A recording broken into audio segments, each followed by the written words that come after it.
Você está ouvindo Devocional Robert Murray M'Cheyne.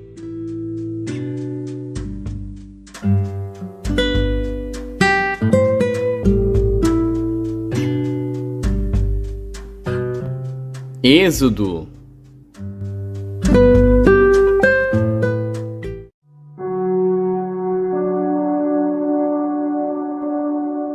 Êxodo, capítulo 4.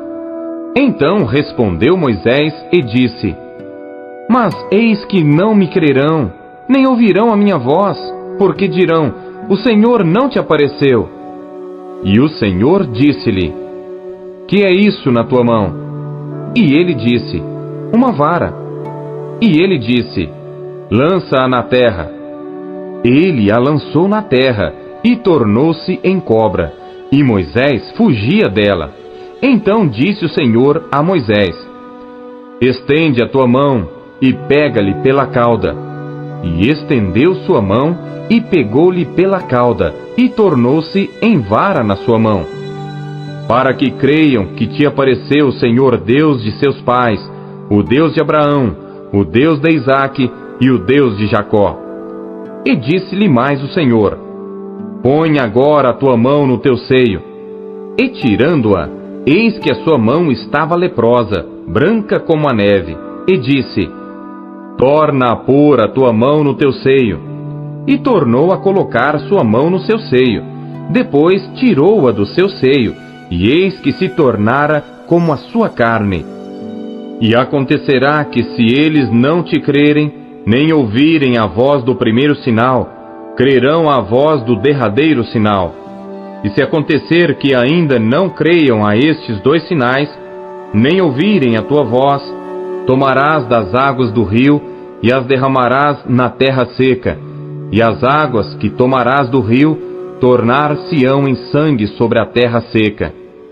Então disse Moisés ao Senhor: Ah, meu Senhor, eu não sou homem eloquente, nem de ontem, nem de anteontem, nem ainda desde que tens falado ao teu servo, porque sou pesado de boca e pesado de língua. E disse-lhe o Senhor: Quem fez a boca do homem? Ou quem fez o mudo, ou o surdo, ou o que vê, ou o cego? Não sou eu, o Senhor?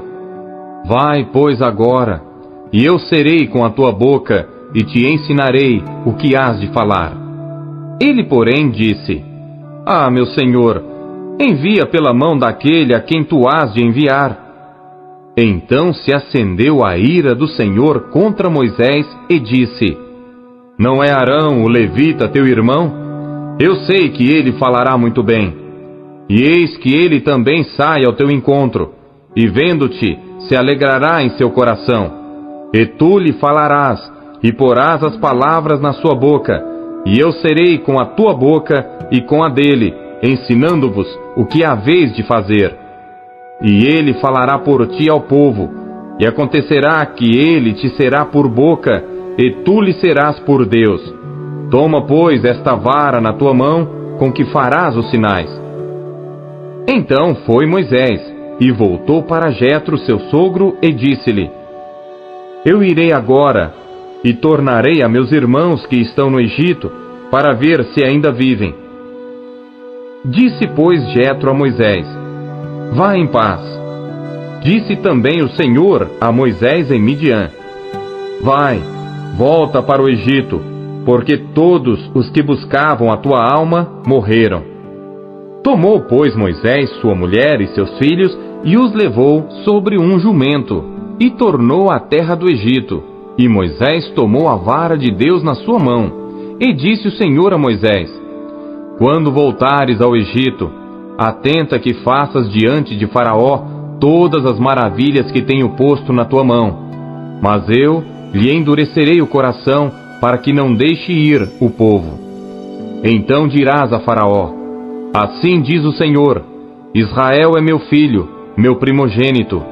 E eu te tenho dito: Deixa ir o meu filho, para que me sirva. Mas tu recusaste deixá-lo ir. Eis que eu matarei a teu filho, o teu primogênito. E aconteceu no caminho, numa estalagem, que o Senhor o encontrou e o quis matar. Então Zípora tomou uma pedra aguda e circuncidou o prepúcio de seu filho e lançou-o a seus pés e disse: certamente me és um esposo sanguinário. E desviou-se dele. Então ela disse esposo sanguinário por causa da circuncisão. Disse o Senhor a Arão: vai ao deserto ao encontro de Moisés. E ele foi, e encontrou-o no monte de Deus, e beijou-o. E relatou Moisés a Arão todas as palavras do Senhor com que o enviara, e todos os sinais que lhe mandara. Então foram Moisés e Arão, e ajuntaram todos os anciãos dos filhos de Israel. E Arão falou todas as palavras que o Senhor falara a Moisés, e fez os sinais perante os olhos do povo. E o povo creu. E quando ouviram que o Senhor visitava aos filhos de Israel, e que via a sua aflição, inclinaram-se e adoraram.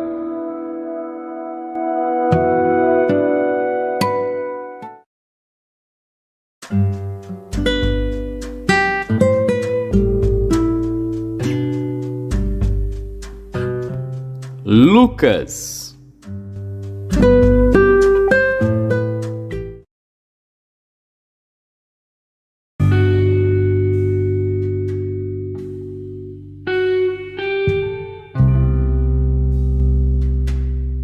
Capítulo 7.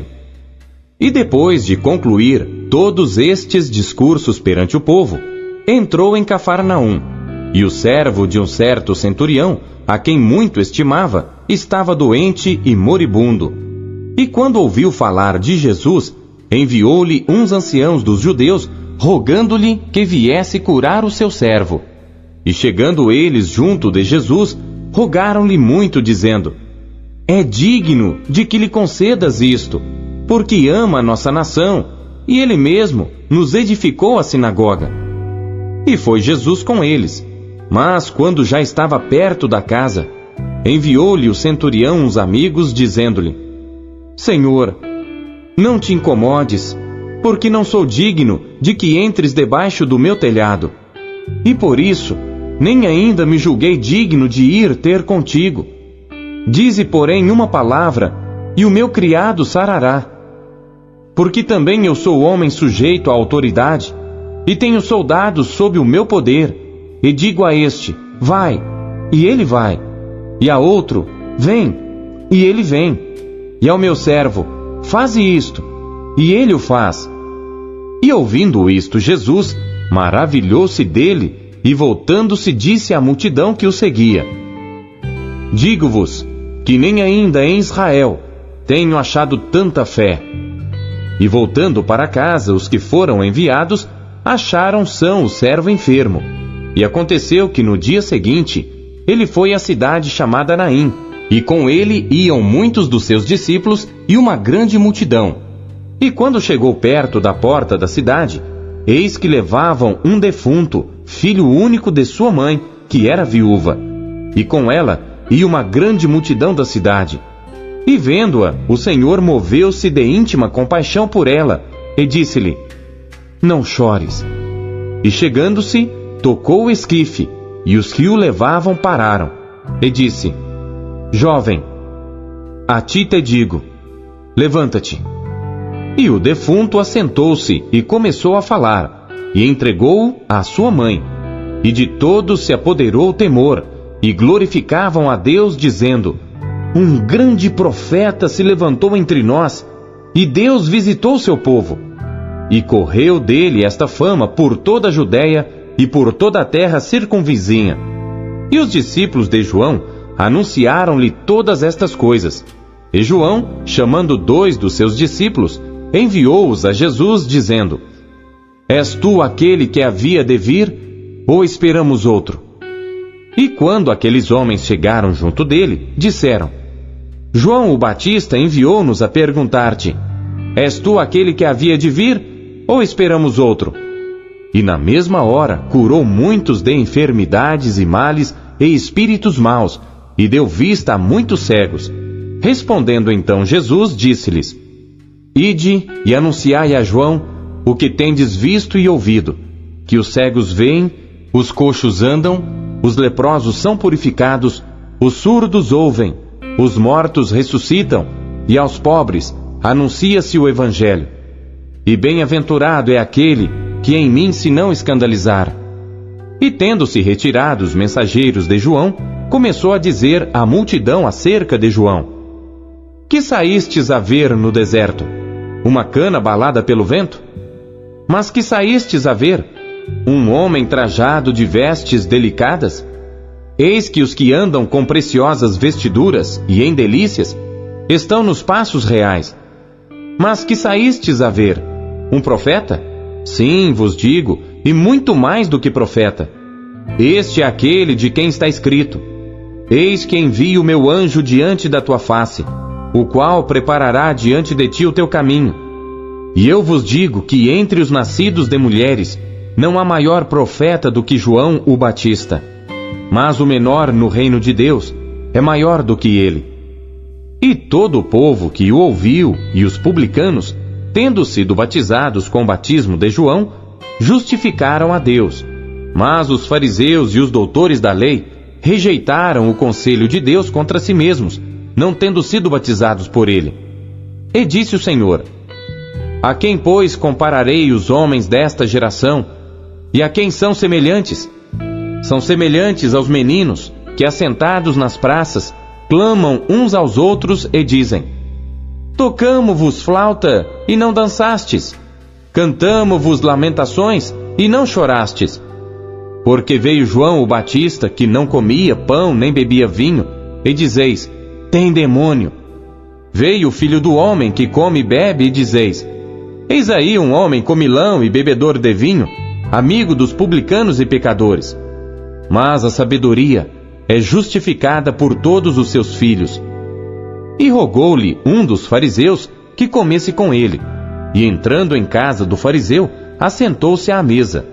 E eis que uma mulher da cidade, uma pecadora, sabendo que ele estava à mesa em casa do fariseu, levou um vaso de alabastro com unguento, e estando por detrás aos seus pés, chorando, começou a regar-lhe os pés com lágrimas, e enxugava-lhes com os cabelos da sua cabeça, e beijava-lhe os pés, e ungia-lhes com unguento.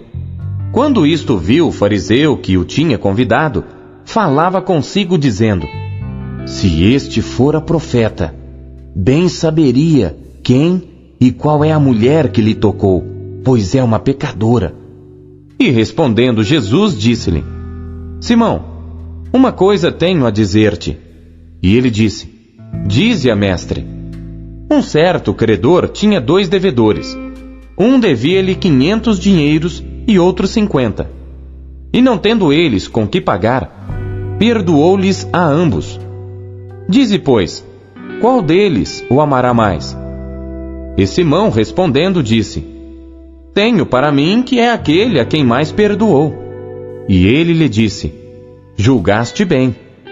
E voltando-se para a mulher, disse a Simão: Vês tu esta mulher?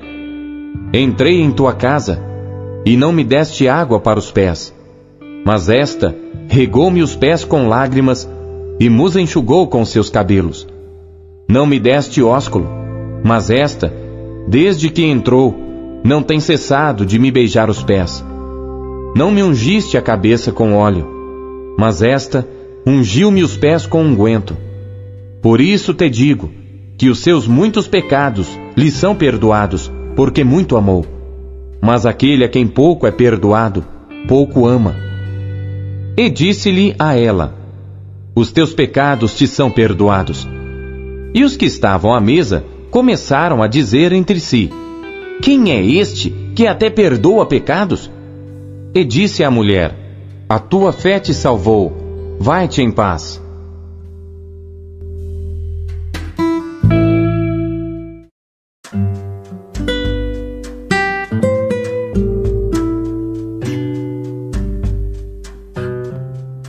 Jó.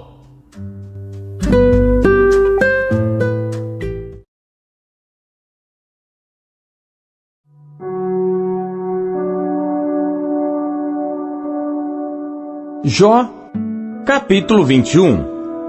Respondeu, porém, Jó, dizendo: ouvi atentamente as minhas razões, e isto vos sirva de consolação. Sofrei-me, e eu falarei, e havendo eu falado, zombai. Porventura, eu me queixo de algum homem? Porém, ainda que assim fosse, por que não se angustiaria o meu espírito? Olhai para mim e pasmai, e ponde a mão sobre a boca, porque quando me lembro disto, me perturbo, e a minha carne é sobressaltada de horror.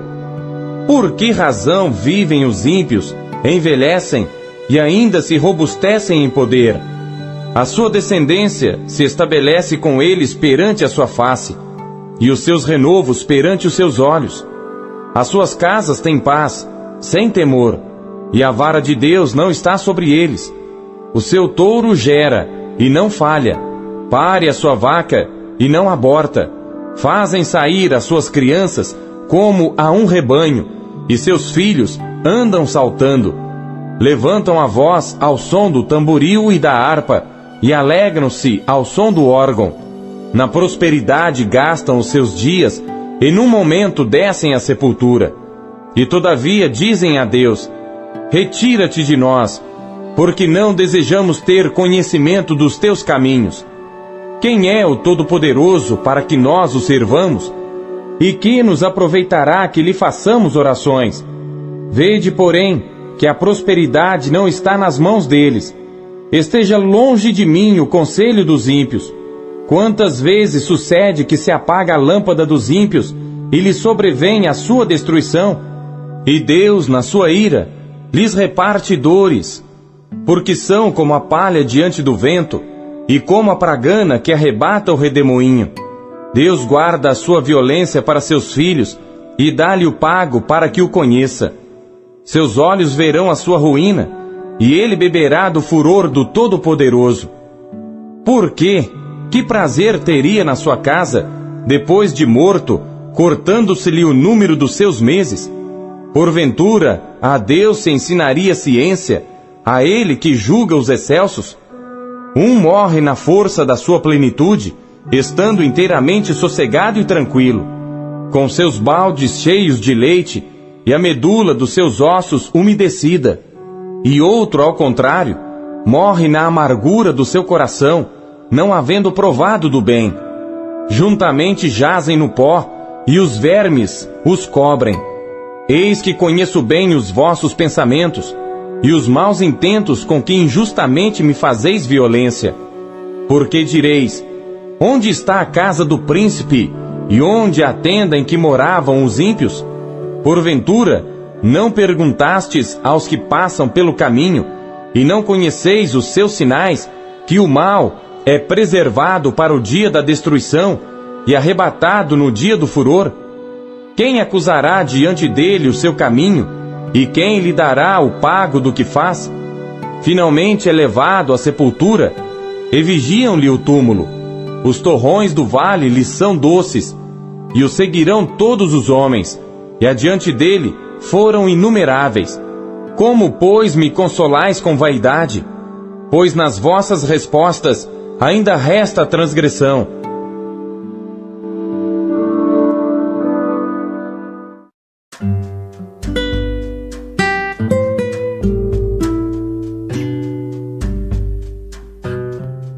Primeiro Coríntios.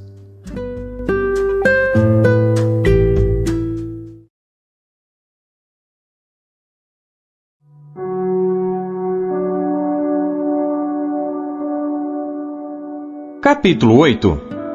Ora, no tocante às coisas sacrificadas aos ídolos, sabemos que todos temos ciência. A ciência enche, mas o amor edifica. E se alguém cuida saber alguma coisa, ainda não sabe como convém saber. Mas se alguém ama a Deus, esse é conhecido dele. Assim que, quanto ao comer das coisas sacrificadas aos ídolos, sabemos que o ídolo nada é no mundo, e que não há outro Deus senão um só.